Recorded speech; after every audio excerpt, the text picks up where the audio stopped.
So when I tell you a 20-year-old influencer, what is the image that comes to mind?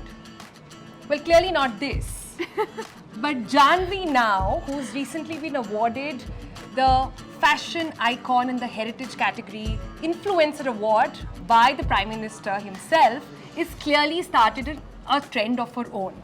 Okay, Janhvi, thanks so much for joining us. Thank you so much. You've come dressed in this beautiful sari. All your content is about different kinds of saris, and that is what has got you praise from the Prime Minister as well. Right. So we thought we'll do a quick sari pop quiz with you. Are you ready? Yeah, done.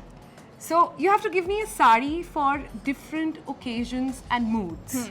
Okay. All right? Okay. We'll start with an easy one. If I'm in a happy mood, what sari should I wear? Personally, I think you should wear a Paithani sari. It's very vibrant, colorful, and it makes you instantly very happy. Nice. If I'm really tired after a long day, but I want to wow, then Okay. what sari should I wear? It should be a silk sari. It's just so like filled with grace and elegance. Nice, good answer. Okay, next one is tricky. Okay. If I'm going to ask my boss for a raise, what sari should I wear? Be simple and clear with your thoughts. So wear a linen sari. Ooh, nice. If I have only 5 minutes to get ready, what Okay. sari? A cotton sari or maybe a Santali sari. What's a Santali sari? It's a local tribe in Jharkhand. It's very soft and easy to drape. Oh, so it's like your everyday sari. Yeah, everyday sari. Nice. So elections are coming up. So many of our politicians go out. Yeah. Do you have a election sari in mind that will keep them cool, calm in this scorching heat and still ask for votes?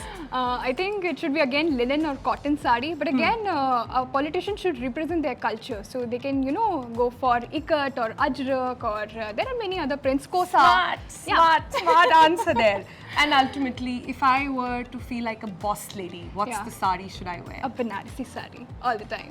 All right, coming in from the boss lady herself, if you also remember, during the digital awards, Janhvi went and touched the Prime Minister's feet. The Prime Minister in turn touched her feet. So this is going to be quite a moment when we try and understand on the panel, when we chat with her during the Rising Bharat Summit, on what was that whole moment like and what does it mean? Yeah. What 20-year-old? Catch all the action then. Thank you so much.